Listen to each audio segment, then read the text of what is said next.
안녕하세요. 저번에 설문조사 했다는 소식을 들었는데 대학생들이 관심 있는 주제 중에 하나로 스포츠 경제학이 선택됐다. 스포츠 경제학은 스포츠 비즈니스를 경제학적으로 어떻게 사고하느냐 이런 내용인 것 같은데요. 그런 소식을 듣고 10개의 주제별 강의를 준비하였습니다. 그래서 오늘 첫 번째 강의는 스포츠 경제학이란 무엇인가 이런 주제를 가지고 강의를 시작하겠습니다. 스포츠 경제학은 너무 뻔히 여러분 다 알 수 있겠죠.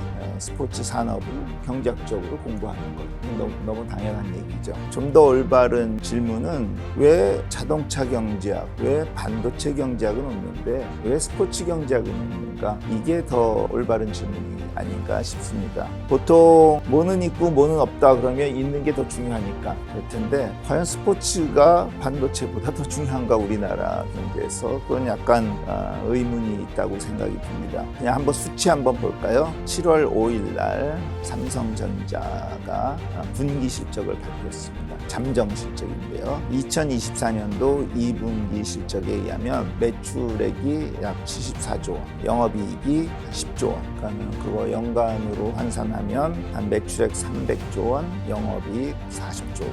굉장히 큰 액수죠. 그러면 스포츠는 어떨까 생각해보면은 그래도 LG 스포츠가 우리나라에서 좀 작년에 LG 트윈스가 우승했고 그러니까 매출이 좀 많을 거라고 생각하는데 LG 트윈스와 그 다음에 LG가 또 농구팀도 있어요. LG 세이커스라고 둘 합한 게 820억. 너무나 현격한 차이가 나고 삼성 라이온스도 744억. 그러니까 아까 삼성전자와 비교하면 거의 유치원 수준도 안 되는 갓난 애기 수준이라고 볼 수 있겠습니다. 우리나라만 그런 게 아니고 미국 데이터도 한번 보면 미국 애플은 2023년에 매출액이 한 3,800억 달러였어요. 그러니까 우리는 그동안 거의 한 400조 원 엄청난 액수인데 미국에서 제일 큰 스포츠 팀은 뉴욕 양키스 6억 8천만 달러 정도입니다. 그러니까 제가 이렇게 수치를 안 알려줘도 여러분들 미리 상상할 수 있었겠지만 경제 규모면으로 봤을 때는 스포츠 산업이랑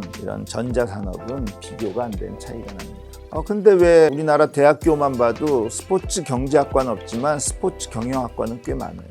스포츠 산업학과도 있고 경희대학교 같은 데는 골프 경영학과도 있고 이래요. 근데 반도체 경영학과는 있는 학교 전 본 적 없습니다. 반도체 학과는 있죠. 그건 스포츠 학과도 있으니까. 아니고 반도체 경영학과 이런 건 없습니다.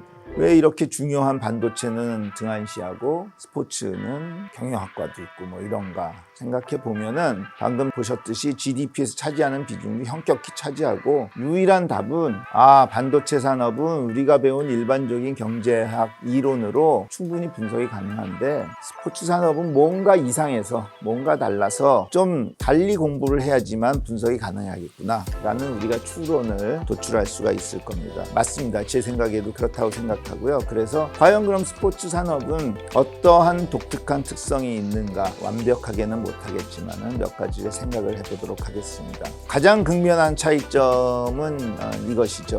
일반적인 산업에서는 기업이 자기 혼자 상품을 생산해요. 예를 들어서 삼성전자다 그러면은 삼성전자가 메모리 반도체를 혼자 생산하죠. 그래서 가능하면 그리고 경쟁 기업한테 이기려고 하죠. 그래서 R&D 투자를 열심히 해가지고 자기의 이노베이션을 통해서 생산성을 향상시키고 기업의 효율성을 올리고 그래가지고 우리 상품의 경쟁력을 높여서 다른 기업보다 이겨가지고 마켓시어도 늘리고 더 많은 이윤을 추구하는 게 일반적인 현상입니다. 근데 스포츠 산업은 상품이 뭐죠? 경기인데 경기 혼자 못 만들어요. 라이벌 기업과 함께 해야지만 만들어져. 그러니까 이게 라이벌 기업을 소멸시켜버리면 나도 소멸되는. 그렇다고 비슷하게 내가 가야겠다 할 수는 없죠. 기업인데 더 자기가 잘하려고. 그러니까 여러분들 어떤 리그라든지 이런 제도적인 환경이 어떻게 하면 경쟁 기업과 또 다른 기업이 모두 함께 생존할 수 있게 만들어줘야 될까 이런 환경을 만드는 것이니까 굉장히 다른 측면이 있겠죠. 그래서 스포츠 경제학의 아버지라고 불리는 사이먼 로텐버그 교수가 있는데 그분이 1956년에 Journal of Political Economy라는 아주 저명 학술지 중에 저명 학술지에 논문을 발표했는데 그 논문 제목이 The Baseball Players Labor Market입니다. 야구 선수의 노동시장. 거기에 이제 뭐 몇 가지 중요한 내용들이 있는데 그 중에 하나가 불확실성의 가설, Uncertainty of Outcome Hypothesis. 뭐 내용을 들어보면 아주 너무 상식적인 얘기입니다. 경기 결과가 예측 불가능해야지 그 경기의 상품 가치가 높다. 예를 들어 볼까요? 상암 경기장에서 오늘 한일전이 벌어져. 이제 경기가 끝나기 한 10분 전이야. 기분 좋게 우리가 5대0으로 이기고 있어. 그러면 어떨까요? 뻔한 거니까 야, 주차장 길 막히기 전에 빨리 가자. 떠나는 관객들이 많이 있을 겁니다. 그렇죠? 왜? 경기 결과가 확실하니까. 이제 상품으로서의 가치가 떨어졌어. 근데 똑같이 10분 전인데 1대1이야. 서로 막 공방이 엄청나요. 그러면 떠나는 사람 하나도 없겠죠. 경기 결과가 불확실하면 그 경기의 상품 가치가 아직 남아있어. 그 얘기입니다. 그러면 또 다르게 똑같은 얘기를 우리 가설을 해가지고 한번 보면 팀 A, B 둘이 있다고 가정해 봅시다. 팀 A의 실력이 월등해요. 그러면 단기적으로 어떤 현상이 일어날까요? 팀 A는 실력이 월등하니까 홈 경기할 때 관중이 엄청 몰리겠죠. 기분 좋으니까. 팀 B는 관중이 줄겠죠. 맨날 지니까. 그건 단기적인 현상이에요. 근데 장기적으로는 팀 A의 관중도 줄게 돼요.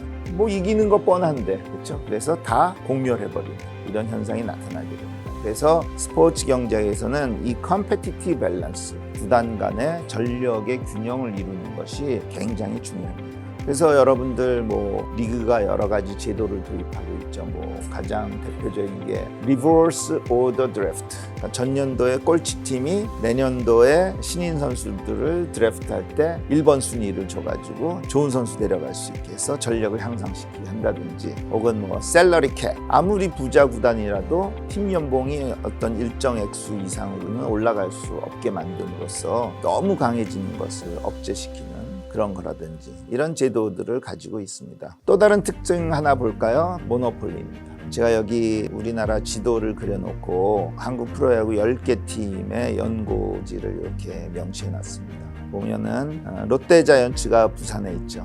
그러면 만약에 자이언츠가 기아 타이거스와 경기를 하기 위해서 광주에 갔다고 생각해 봅시다. 그래서 그날 경기에 관중이 많이 들었어요. 그래서 매출액이 한 10억 정도 들었어요. 10억 누가 갖고 갈까요? 기아 타이거스가 가져갈까요? 롯데자이언츠가 가져갈까요? 그 경기는 두 팀이 만들었으니까 둘이 나눠 가질 거예요. 원칙적으로는 연고지 홈팀 기아 타이거스가 갔습니다. 물론 뭐 리그마다 좀 달려서 레비뉴 쉐어링을 하고 이렇게 좀 나눠주기도 하지만 원칙적으로는 홈팀이 다 가죠. 그 얘기는 무슨 얘기냐 하면은 롯데자이언츠 입장에서는 광주는 자기의 시장이 아니에요. 광주는 기아 타이거스의 시장이에요. 그리고 광주에는 기아 타이거스 하나밖에 없어요. 공급자가. 바로 지역 독점이 성립되는 것이죠. 물론 롯데 입장에서는 부산이 자기의 시장이고 부산에는 롯데자이언츠 하나밖에 없습니다. 부산에서는 롯데자이언츠가 독점돼요. 물론 서울은 워낙 크니까 3개 팀이 있어서 과점 시장이지만 과점 시장은 독점이랑 좀 비슷한 거잖아요. 그렇죠? 그런데 이런 독점이 허용돼. 이거 일반적인 기업에서는 허용하지 않습니다. 우리나라 같은 경우는 정부 조직 중에 공정거래위원회가 있어서 독점을 억제시켜요. 독점 왜 억제시키죠? 경제 원론 기초 보면은 경제학에서는 시장 수요 공급에 그대로 맡기면, 그리고 보이지 않는 가격에 의해서 자원이 가장 효율적으로 분배된다라고 우리가 배웠어요. 근데 실패되는 경우 중에 하나가 모노폴리. 모노폴리의 경우에는 소셜 웰페어, 사회적인 후생이 극대화되지 않는 점에서 균형이 이루어지게 되고, 그래서 비효율적이 돼요. 그래서 그 경우에는 정부가 개입하라라고 우리가 배웠습니다. 마찬가지입니다. 독점인 경우 우리나라는 공정거래위원회에서 하고, 미국 같은 경우는 더 심해요. 미국은 보통 정부가 그 기업을 상대로 법원에 소송을 걸고 그 법원이 독점으로 판정할 때는 어떤 이제 제재 조치를 가하게 됩니다. 가장 대표적인 거 뭐 여러 개 있지만 최근에는 1982년도, 그건 아주 최근은 아니죠. 한 40년 됐으니까 미국의 통신회사가 독점이었어요. AT&T가. 그거 법원에서 8개 기업으로 분할하라라는 명령을 내려서 통신기업을 쪼개줬던 거 여러분들 알고 있을 거고요. 최근에는 뭐 마이크로소프트나 구글도 이런 움직임이 있고 이렇습니다. 독점에 대해서 굉장히 엄격해요. 근데 메이저리그 베이스볼은요, 엔타이트러스트 반독점법, 엔타이트러스트의 exemption을 받고 있어요. 얘네 스포츠, 니넨 독점해야 되는 거야. 오케이 해라. 이렇게 인정을 해주고 있습니다. 여러분 그냥 상식적으로 생각해도 독점하면 나쁘다고 해가지고 부산에 롯데자이언츠도 만들고 한 너댓게 팀 만들면 이게 얘기가 안 되겠죠. 그렇죠? 상식적으로 안 돼요. 그래서 그거 다 알고 독점임에도 불구하고 법적으로 허용을 받는다. 그런 것도 굉장히 독특한 특성 중에 하나입니다. 또 다른 특성 뭐 여러 가지가 있지만 하나 더 들라면 생산량이 고정돼 있다라는 얘기입니다. 미국에서 자동차 수요가 막 늘어나가지고 자동차 시장이 호황이라고 하면은 어떡하겠어요? 현대자동차는 공장을 풀가동한다든지 혹은 근로자를 더 채용한다든지 생산 설비를 확대하든지 그래서 생산량을 더 늘려가지고 미국에 가서 더 많이 팔고 수익을 얻으려고 노력하겠죠. 근데 스포츠는 전혀 그렇지 않습니다. 우리나라 KBO는 1년에 정규리그 몇 경기죠? 한 팀당 144경기 고정돼 있어요. 인기가 있어도 144경기 하고 인기 없어도 144경기 하고 K리그 38경기 영국의 프리미어리그도 38경기 다 정해져 있습니다.